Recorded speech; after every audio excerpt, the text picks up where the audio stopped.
The story of Betty the beautiful bat. Once there was a beautiful bat called Betty. She liked to eat fruit and flies, to fly around at night and hang upside down in her cosy cave with her wings snuggled around her in the daytime. Have a look at her. I think you'll agree she's really cute. She knew other animals who loved her. They could see she was kind and gentle and sweet. She was amazing. And unlike the other furry animals like bunny, squirrel, mouse and vole, she could fly. And unlike the birds like robin, sparrow and blue tit, she had beautiful soft fur and the cutest little nose. In fact, I think Betty was amazing. But not everybody did. There was a little girl called Anna. Anna was mostly a nice enough little girl, but she didn't know much about animals and she didn't know anything about bats. She certainly didn't understand Betty at all. Anna and her family moved to a new house on the edge of the woods.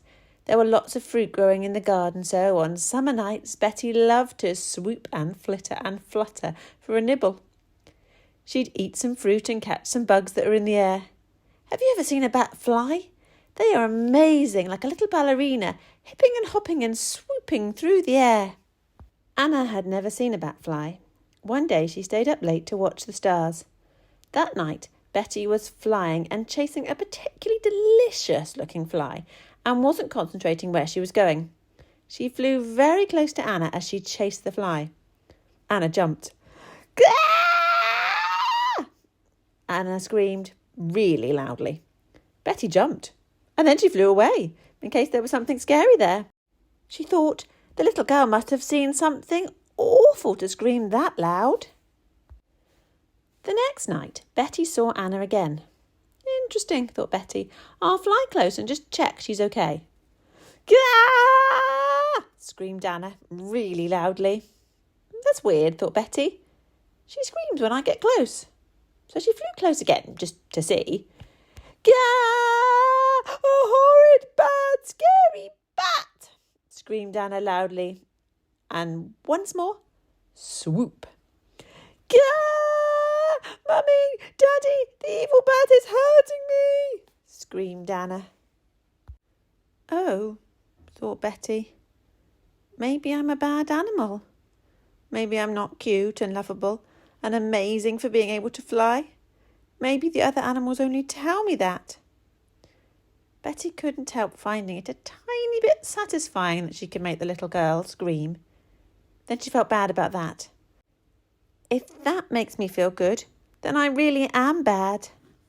The next day, Betty saw Anna getting a pet bunny. And another day, she was making friends with her cousin's puppy. Maybe, thought Betty, flying is the problem. If I didn't fly, I wouldn't be a bad animal. I could be a good animal that little girls like. So for 2 days, Betty tried not flying.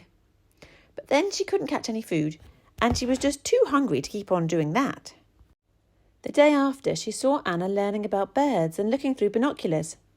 Anna was very excited, happy, but managing to stay very quiet as she watched a goldfinch. Oh, thought Betty, sadly, flying isn't the problem. It must just be me. I do like how big and strong I feel when I fly close to her. I am a bad animal. When Betty wasn't around Anna, like when Anna had gone to bed early or was staying over at her grandparents', Betty was able to believe that she wasn't bad. But as soon as Betty flew past the garden again, Anna would spot her and scream, or run into the house shouting, "Ugh, it's that horrid evil bat!" Soon Betty didn't even need to go near her. Anna would start yelling and acting scared as soon as she spotted Betty in the distance. When she did this, it just reminded Betty how bad Betty was. Poor Betty felt terrible about herself. She was just a bad little girl scaring bat, and no human would ever like her. Vole and Mouse tried to tell her she wasn't bad, she was nice and kind. But Betty thought, that's because they don't really know me. They don't know how I secretly like it when I make Anna scream. Although Betty didn't like feeling bad, it was as if she was drawn to Anna, like a magnet is pulled onto the fridge. She couldn't stay away. She kept checking whether Anna still acted like she was bad and evil.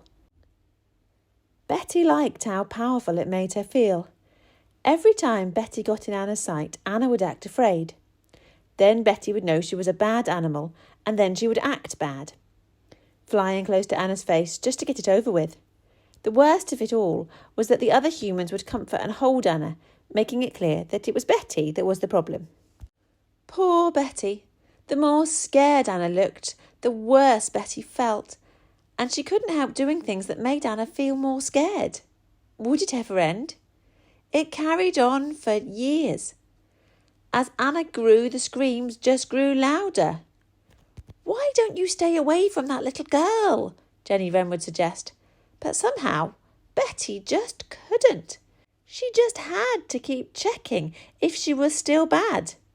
Betty got more and more convinced that she was a terrible animal, and yet still she couldn't stay away.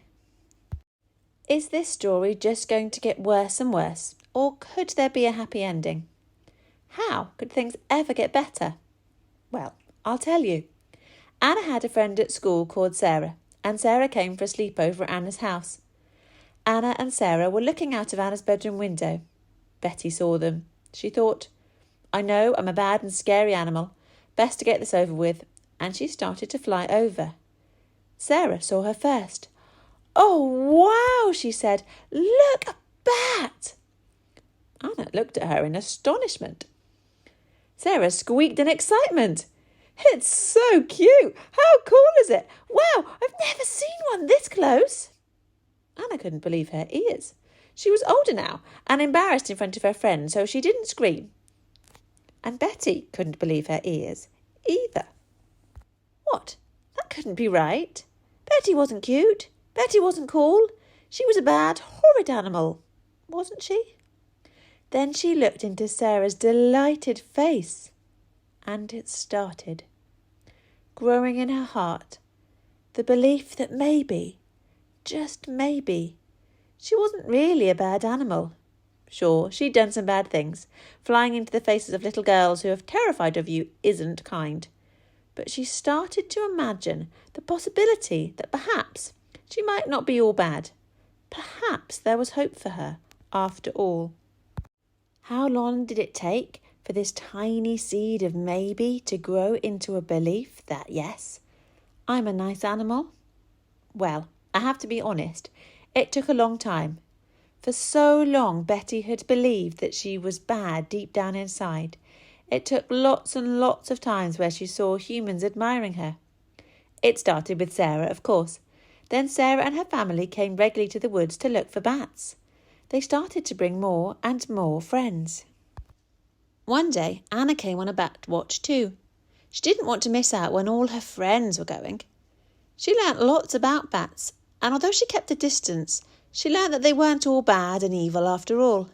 In fact, eventually Anna learned to watch Betty from her window without screaming. Now that Betty no longer believed she was bad, she didn't feel the need to fly in Anna's face, so Anna could watch her from a distance. And do you know what? She even learned to do so with a little smile. And that's the end.